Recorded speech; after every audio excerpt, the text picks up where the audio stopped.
যে আমাদের ছেলেফেলে আমাদের বিজেপির ছেলেফেলে ওখানে বসেছিল, কয়েকজন বসেছিল। এবার টিএমসির যে নেত্রীগুলো যারা ছিল ওরা ক্লাবে ছিল ও তো ওখান থেকে আমাদের ছেলে দুই একটা ছেলে নিরীহ ছেলে যারা মানে বেশি কিছু ঝগড়াঝাটি কিছু করে না তাদের টোন টিচকারি কাটছে, ওখান থেকে টোন টিচকারি কাটছে, গালাগালি খিস্তাখিস্তি করেছে। যেহেতু আমরা বিজেপিতে ঢুকেছি, বিজেপিতে করছি তাই।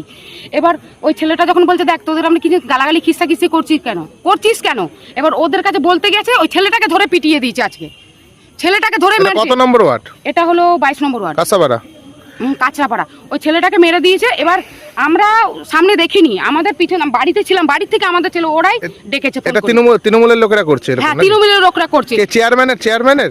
হ্যাঁ। কে করাচ্ছে ঘটনাটা? এগুলো সুবোধ অধিকারী করাচ্ছে। এরাই করাচ্ছে। এরা ছাড়া কারা করাবে? একটু নামটা বলে দিন। সুবোধ অধিকারী আছে, কমল অধিকারী আছে, এগুলো এরা ছাড়া কে করে?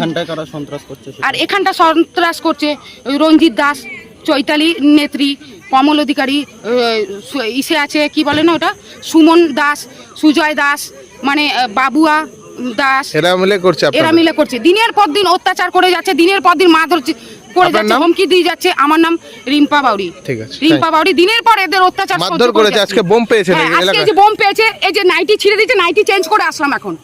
আপনাদের গায়ে হাত দিয়েছে কে? পুরুষ না, মহিলা ছিল, পুরুষও ছিল ওর মধ্যে, ঠিক আছে। আপনার নাম? আমার নাম রিম্পা বাউরি। থানায় জানিয়েছেন? থানায় এই তো স্যার তো এসছে, এখানে এসছে তো, এখন তো যাচ্ছে, এরপর যাবো দেখি এরা স্টেপ কি নেয়। আমাদের আরো যারা দলের রয়েছে বিজেপি, যে আমাদের দাদারা আছে, সুবোধ ইসে আছে, কি বল প্রদীপ দার আছে, এদের দেখি কি বলে, তারপরে যাবো কি ডিসিশন নেয় ওরা। ঠিক আছে।